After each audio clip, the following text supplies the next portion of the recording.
আউযু বিল্লাহি মিনাশ শাইতানির রাজিম বিসমিল্লাহির রহমানির রহিম। আজ 12ই রবিউল আউয়াল, আখিরি নবী হযরত মুহাম্মদ মুস্তাফা সাল্লাল্লাহু আলাইহি ওয়াসাল্লামের জন্ম এবং মৃত্যুদিন। এই দিনটি গোটা মুসলিম জাতি তথা মানবতার কাছে একটা ঐতিহাসিক এবং তাৎপর্যময় একটি দিন।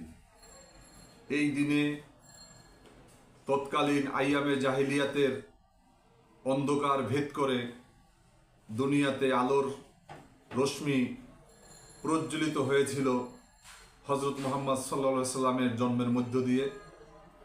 তাই এই দিনটি যেমন আল্লাহর রাসূলের জন্মদিন, আমরা দেখেছি যে বাংলাদেশের নয়, শুধু আমাদের পার্শ্ববর্তী ভারত, পাকিস্তান সহ এই এশিয়া মহাদেশের বেশ কিছু দেশে এই দিনটিকে বিভিন্ন ধরনের জশ্নে জুলুস, বিভিন্ন ধরনের শোভাযাত্রা বিভিন্নভাবে পালন করা হয়।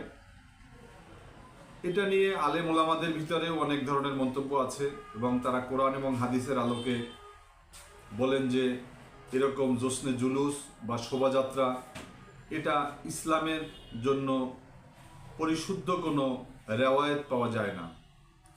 তো আমরা যারা রাজনৈতিক সচেতন এবং রাজনৈতিক কর্মী, আমরাও মনে করি যে আমি সর্বপ্রথম আমার পরিচয় হচ্ছে আমি একজন মুসলিম।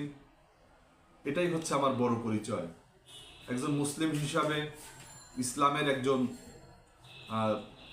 ইসলাম ধর্মের একজন মুসলিম হিসাবে আমি মনে করি যে আমাদের এই দিনটিকে আল্লাহ রাসূলের জন্মদিনের পাশাপাশি যেমন তার ইন্তেকালের দিবস, সেই ইন্তেকাল তার যে নবুয়তের যেই সময়টুকু 40 বছর থেকে 63 বছর পর্যন্ত তিনি সমাজ গঠনের জন্য তিনি যেই কাজগুলো করেছেন, এই কাজগুলো আমাদের করা অবশ্য কর্তব্য।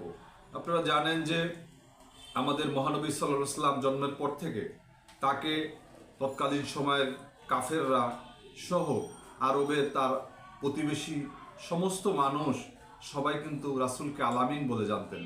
তাকে খুব শ্রদ্ধা করতেন, তাকে সম্মান করতেন। তার বিভিন্ন মানবীয় গুণের কারণে তারা কিন্তু তাকে সবার শ্রদ্ধার জায়গায় তিনি অবস্থান করেছিলেন। তিনি কিন্তু নবুয়ত প্রাপ্তির আগেই আপনি জানেন যে এই কাবা শরীফে যেই কালো পাথর, এটা নিয়ে কিন্তু বিভিন্ন গোত্রে